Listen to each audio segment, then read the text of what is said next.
esta ocasión vamos a hablar de un tema sumamente interesante.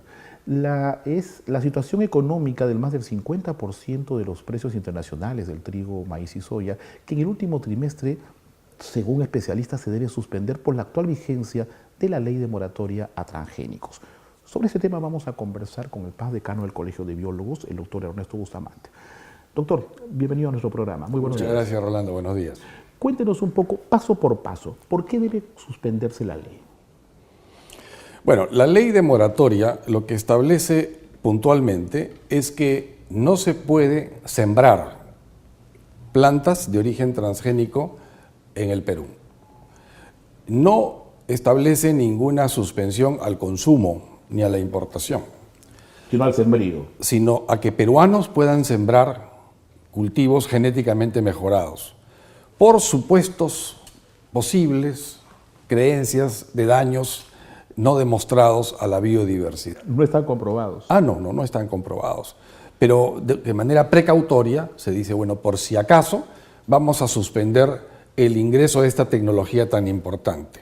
Para eso se dio la ley de moratoria. Pero ¿qué ocurre? Que esta ley de moratoria lo que hace realmente es impedir que los peruanos, los agricultores peruanos puedan sembrar. No prohíbe que los transgénicos puedan ingresar al territorio del Perú. Tan es así que yo diría que el 98% de la soya que se produce mundialmente es genéticamente modificada, es transgénica. Y Perú importa casi toda su soya. La soya se usa como parte del alimento animal para pollos, para cerdos. Estos animales también comen maíz. El maíz que se le da a los cerdos y a las gallinas es un maíz llamado maíz amarillo duro. El 50-60% de este maíz es importado. ¿Y de dónde se importa? De Argentina, de Estados Unidos, de Bolivia, de Brasil, que son países que tienen en su 80-90% maíz transgénico. Entonces, ¿qué ha ocurrido?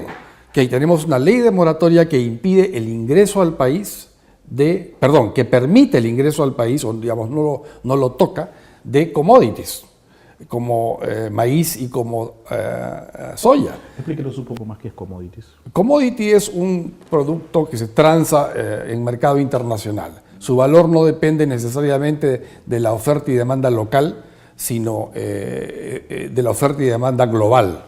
Entonces se transa a nivel mundial, ¿no? El oro, la plata, su precio no depende de cuánto usted y yo querramos ofertar en este momento en la mesa, sino miramos el periódico y vemos en los mercados mundiales en cuánto se está ofreciendo. Y hay mercados de futuros, hay mercados de opciones, en fin, es un tema complicado. Volvemos a los transgénicos. Los transgénicos. Entonces, estos temas como el trigo, la soya y el maíz, en los pasados 2 o 3 meses está ocurriendo una sequía horrible en los Estados Unidos. En tantos estados, ¿verdad? Así es la sequía más fuerte desde que tiene récord. Desde 1890 se toman las temperaturas en Estados Unidos y desde entonces no ha habido un periodo de sequía tan fuerte. Y hay un plan de contingencia destinado de aproximadamente 600 millones de dólares, me parece, para contrarrestar todo esto de parte del gobierno de los Estados Unidos. Es muy poco, porque en Estados Unidos el maíz se utiliza no solamente para alimento animal, sino también para producir biocombustibles, el bioetanol, y también se usa para la industria de alimentos procesados, para producir fructosa, por ejemplo. Entonces, es más complicado que eso. Esos 600 millones no van a alcanzar, por supuesto. Y el problema es que va a impactar sobre los precios internacionales. De hecho, ya ha impactado en 50% y probablemente impacte más todavía. Entonces, ¿por qué eso nos preocupa a nosotros los peruanos? Uno, porque importamos soya y maíz transgénico. Ahí ya tendría que haber una preocupación directa. No deberíamos importar soya y maíz transgénico. Si nosotros en este momento, como importamos el 50%, por aritmética simple uno diría, bueno, si nosotros duplicásemos la producción o la productividad de nuestro maíz, seríamos totalmente autoabastecibles. Bueno, ¿y cómo se hace eso? Bueno, o sembramos el doble de hectáreas o incrementamos la productividad al doble.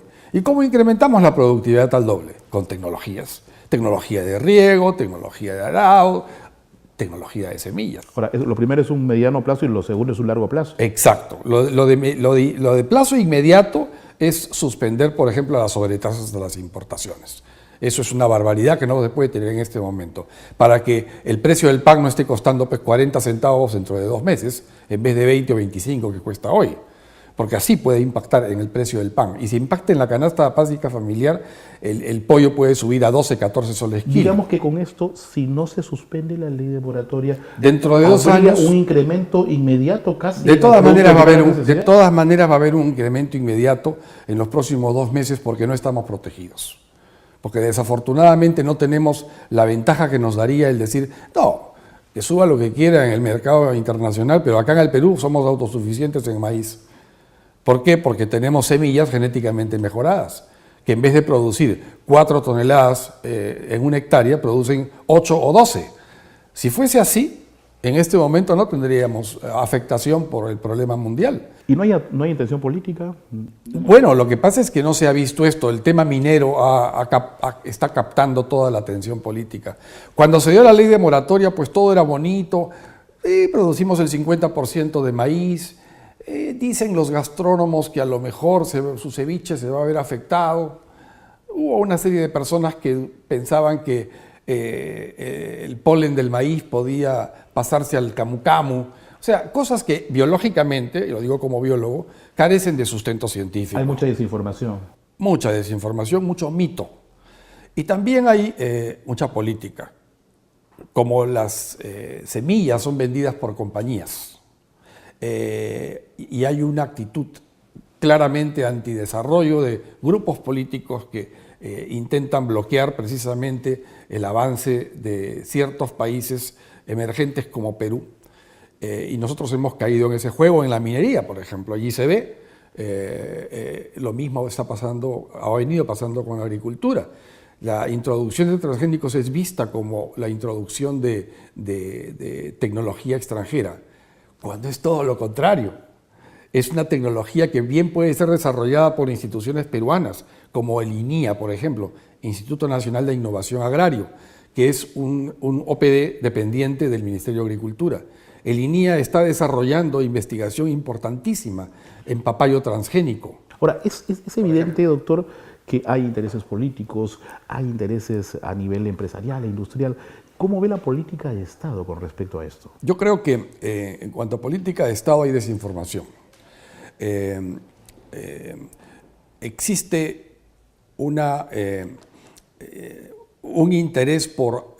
hubo al principio, vamos a decir, cuando se dio la ley de moratoria, 10 años de debate nacional en términos de querer, vamos a decir, proteger la biodiversidad por encima de todas las cosas, dando por asumido y asumiendo como cierto que realmente la introducción de transgénicos podría dañar la biodiversidad. Y eso se puede rebatir con tan solo un ejemplo. Miremos a Brasil.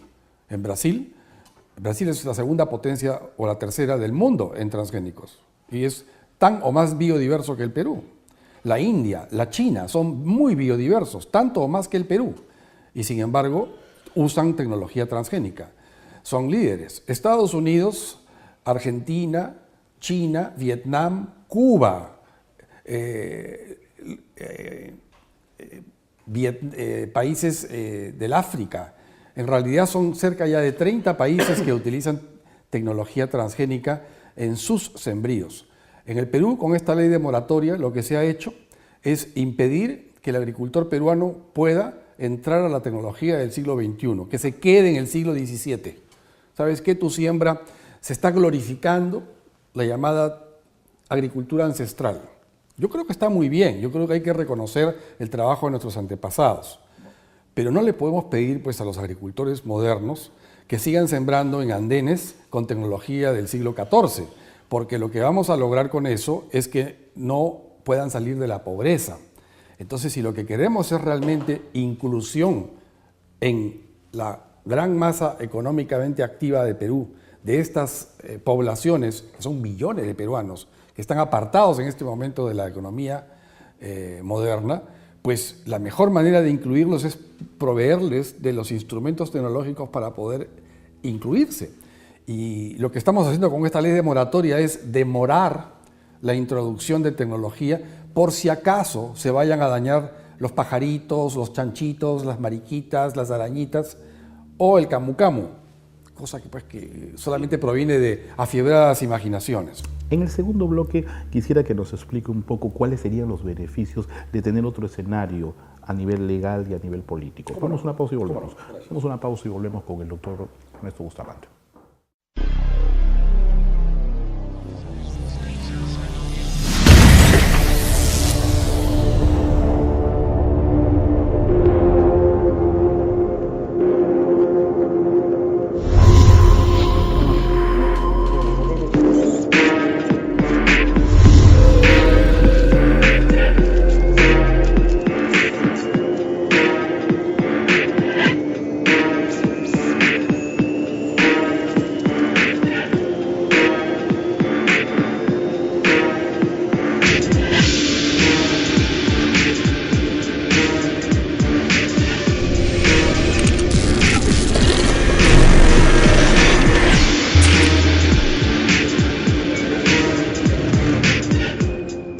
Continuamos con el doctor Ernesto Bustamante.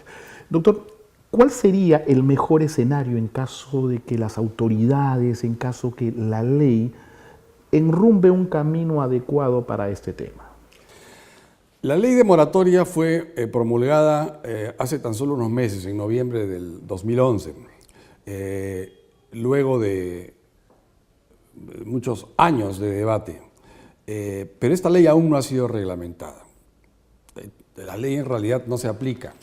El mejor escenario sería que se suspendan los efectos de esta ley, simplemente se suspendan los efectos de la moratoria por un tiempo, hasta que Perú pueda probar, quizá en zonas limitadas. Yo propondría que haya ciertos departamentos donde solamente allí se siembre transgénico. Y entiendo que tendría que ser por 2 o 3 años aproximadamente. Yo propongo que sea 2 o 3 años porque en 2 o 3 años habríamos tenido varias campañas agrícolas y entonces tendríamos ya estadísticas que nos digan, mira, en el departamento, por decir, de Tacna, donde se está sembrando transgénicos, tenemos una productividad de 14 toneladas métricas por hectárea de maíz, mientras que en el departamento de Lima, en la zona de Barranca, por decir, se está sembrando con una productividad mucho menor.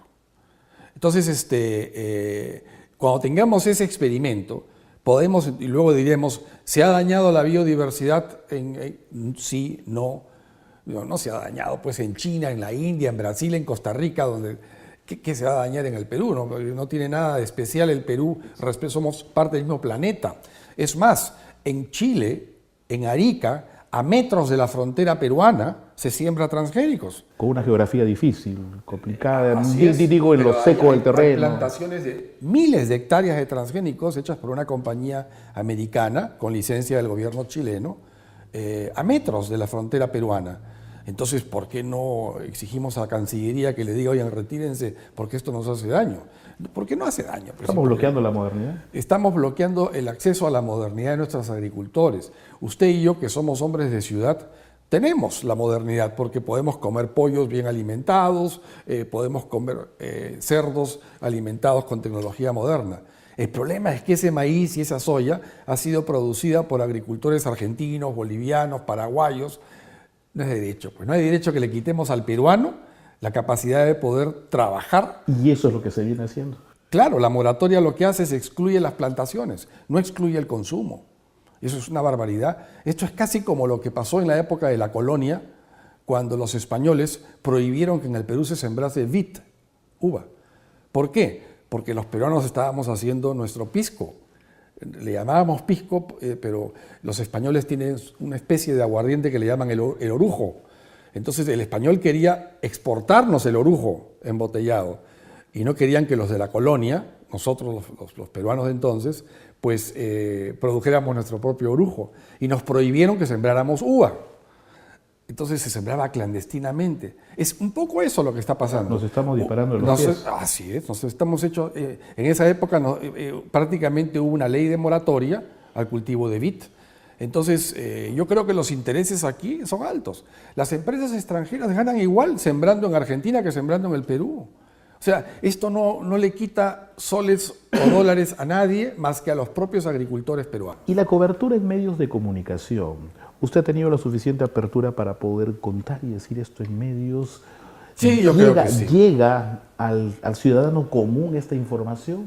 Llega, pero también llegan las voces de aquellos que, oponiéndose al desarrollo, oponiéndose a la empresa, oponiéndose a la inversión, utilizan como caballo de batalla la posible afectación de la biodiversidad o de los llamados cultivos orgánicos, que no tiene nada que ver. Y ese es su bastión, ¿no? Su defensa, digamos. Eso es aquello que dicen. Entonces, claro, si yo soy ama de casa o yo soy un ciudadano que estoy ocupado pues en otras cosas y de pronto me dicen, me hablan de transgénicos, ya ahora decir transgénico es casi como decir monstruo, ¿no? O sea, suena que hemos atravesado Claro, una barrera. Y en el titular fácil estamos hablando que se afecta la biodiversidad, ¿no? El afectar la biodiversidad y el transgénico se junta sin un conocimiento profundo verdaderamente de la situación. Y por ejemplo, pues, hoy en día que se está celebrando la introducción del Amazonas como séptima maravilla del mundo, pues sería de locos salir públicamente a decir quiero afectar la biodiversidad del Amazonas.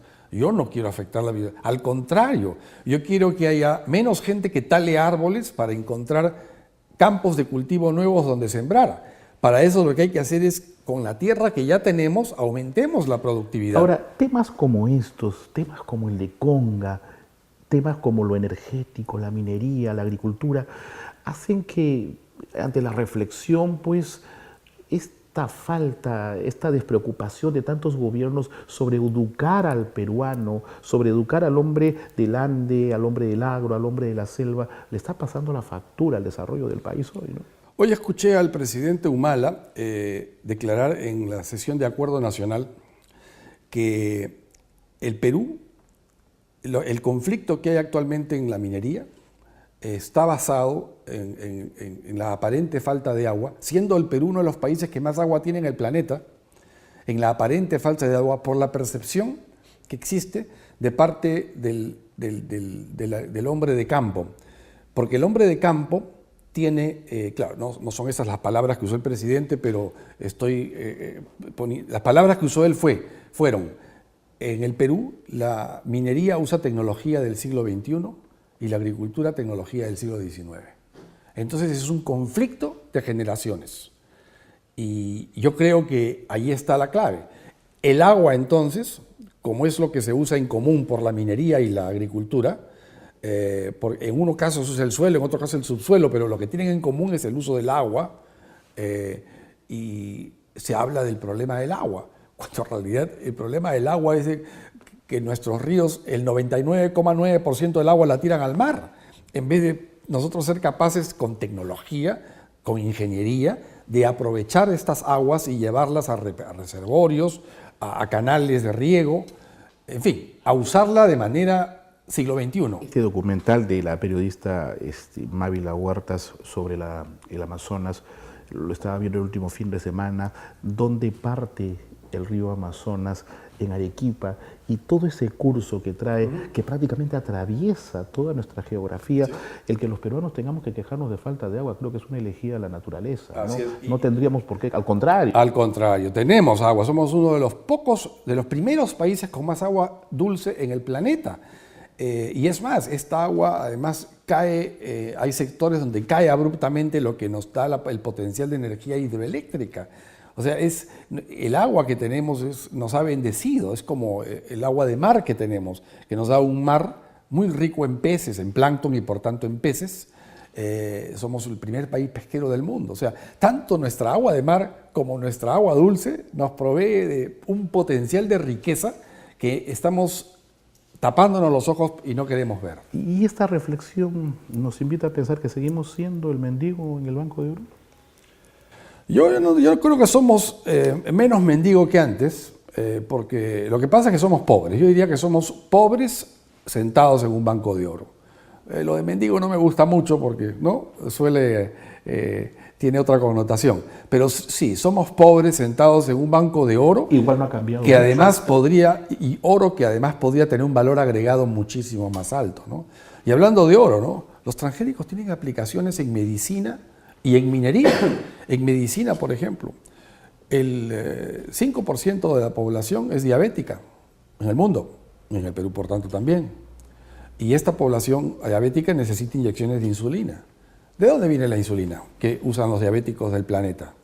Toda es transgénica, toda. Y se le inyectan. O sea, ¿y quién se queja del daño posible al ser humano? No lo hay, pues. Entonces la alternativa a fabricar transgénicamente la insulina es extraerla de cadáveres. Imagínense, eso es lo que se hacía hace 60, 70 años. Hace 70 años se extraía de cadáveres. Hacer eso ahora pues, significaría poder pasarle SIDA o pasarle hepatitis a los que reciben la insulina. difícil tarea está en concientizar e informar a la población. Claro, decir simplemente es una tecnología de modificación genética, se introduce un gen modificado en unos pocos nucleótidos en una población de decenas de miles de genes que tiene una célula. O sea, es realmente nada. Es como en este momento, además es un gen que se encuentra en bacterias, que se encuentra en la naturaleza, no ha venido de Marte. Entonces, esto es importante, ¿no? Yo quisiera mencionar el tema en el caso de minería, por ejemplo. En el sector energía y minas el tema es realmente importante porque, uno, apoyo a las poblaciones. Se necesita que las poblaciones propietarias del suelo sean compensadas adecuadamente por quienes explotan el subsuelo. Pero esa compensación se tiene que dar con apoyo tecnológico. Si hacemos moratoria a parte de la tecnología, vamos a atar de manos a los pobladores. Luego, hoy con el precio del oro ya se hace rentable el uso de biolixiviación con bacterias que hayan sido genéticamente modificadas. ¿Qué es biolixiviación? Biolixiviación es una forma de lixiviar, de terminar de extraer mineral, pero biológicamente, es decir, utilizando bacterias. Hay bacterias que, vamos a decir, extraen oro, ¿sí? El problema es que lo hacen a 20 grados centígrados, a esta temperatura, se sienten cómodas, como nosotros. Pero en nuestra sierra, claro, probablemente esta temperatura hoy a las 11 de la mañana exista en la sierra, pero a las 11 de la noche hay menos 20 grados centígrados, claro. Esas bacterias se mueren. Lo que hay que hacer es modificar genéticamente esas bacterias y hacerlas resistentes a las heladas, con genes de papa, por ejemplo. De ser así, se estaría evitando la contaminación. Claro, no, podríamos tener bacterias que extraen hasta el último conchito de oro de nuestros relaves o de nuestros minerales. ¿Supliendo la función de mercurio? No, el mercurio es una forma muy artesanal y que yo no apruebo para... No, obviamente, pero digamos supliendo la función No supliría la función. El mercurio se usa para amalgamar oro, extraerlo y luego se calienta ese mercurio para que quede solamente el oro. Pero eso se hace informal e ilegalmente ahora. Pero sería una especie de mercurio bueno, digamos, vamos a decir, ¿no? El uso de biolixiviación. Pero lo podrían usar poblaciones como lo podrían usar mineros pequeños. Eso es importante. Pero tenemos que tener el acceso a la tecnología transgénica que ahora no tenemos por la ley de moratoria. O, por ejemplo, biorremediar.